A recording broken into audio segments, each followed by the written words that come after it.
MMT.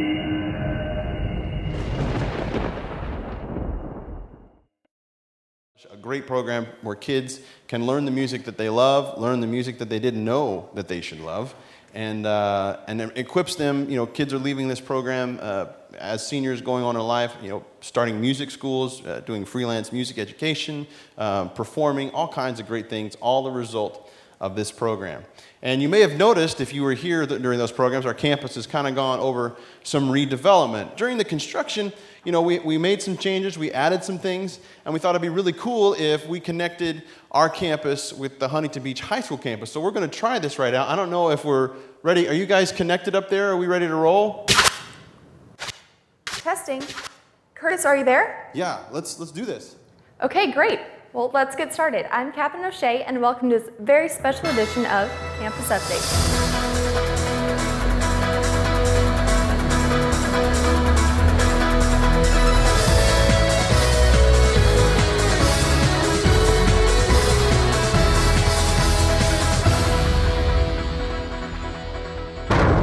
First, I'd like to thank all of you for attending this event and showing your support for MMET. Tonight, you'll be hearing stories about the history of our program from friends, alumni, and students while hearing and singing songs from the past RetroFest shows. Just by being here, you're helping us grow so we can keep the hits coming. Now for some breaking news. Just a few weeks ago on October 11th, APPO was recognized before the Huntington Beach Union High School District Board of Trustees for being named an Apple Exemplary Program for the second year in a row. This award recognizes the collaborative work of Jamie Knight and Mike Simmons in developing the Music, Media, and Entertainment Technology program. Apple Representative Cheryl Lee was there to present the award. Here's to the crazy ones, the misfits, the rebels, the troublemakers, the round pegs in square holes. The ones who see things differently. They're not fond of rules, they have no respect for the status quo. You can quote them, disagree with them, glorify or vilify them. About the only thing you can't do is ignore them, because they change things. They push the human race forward, and while some may see them as the crazy ones, we see genius, because the people who are crazy enough to think they can change the world are the ones who do. Now we have a special report from one of our longest serving correspondents here at Campus Update. We've called him out of retirement to tell the story of MMET in his one-of-a-kind fashion. Here's Nigel Pepperdingle with the story. Greetings, you lovely, lovely looking people. My name is Sir Nigel Pepperdingle, internationally renowned global reporter, llama breeder, and coincidentally the host of the second RetroFest. Now, before we begin tonight, I thought it would be apt to inform you lot that are not familiar with our program about its humble beginnings, which I witnessed firsthand, up to the grandeur and splendor that is the MMET program today. So sit back, enjoy the sound of my voice speaking to you through this camera and recording device for the next 2.5 minutes. The story of MMET begins with an energetic former HBHS student body president named Jamie Knight, who was a 1970s pro musician turned salesman who retired from the evil world of sales to become a high school librarian who dreamed of what he could do for the other 80% of students not being reached by traditional music programs. He started the Loud Music Club and immediately enlisted his friends and Sparkle Jets UK bandmate Mike Simmons, and they staged a series of Battle of the Band concerts at Fountain Valley and Ocean View High Schools. A young teenage entrepreneur named Ryan Steiginger helped them with the sound for their first show, and they've never done a show since without him.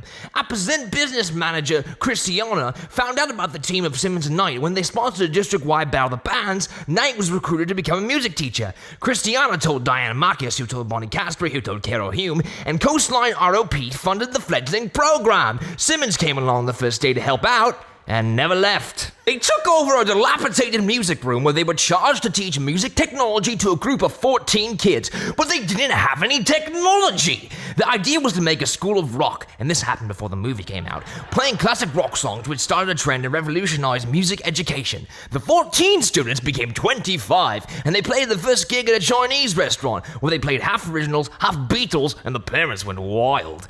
Next, they played a rock show at the Apple store. Parents got wilder and gave Crad a check for $5,000 5,000 smackers, which Apple matched and they bought some computers. They rocked the CUE Teachers Conference and put together the first main stage show called Retrofest. John Borak convinced Time Warner to donate a drum set. They met this singer/corporate salesperson named Deborah, who became a super pal and who put them on the map through NAMM, got them on the cover of a national magazine, and sponsorship from Roland. The John Lennon bus came out to visit the program, and they found themselves on CNN. Many gigs later, Simmons and Knight secured a major equipment grant, won the California Golden Bell Award, bought lots of Apple computers, took kids to Liverpool to play the Cavern Club 3 times, became Apple Distinguished Educators with an Apple Explanatory Program, designed a media complex, guitar lab, computer lab, recording studio, helped the economy by hiring college assistants, and merged the HBHS video program and CROD to become the Music Media and Entertainment Technology Department. And the rest, as they say, is history. I'm an exhausted Nigel Pepperdinkle. Have a wonderful show, and thanks for being here to help keep the hits coming. And the cash.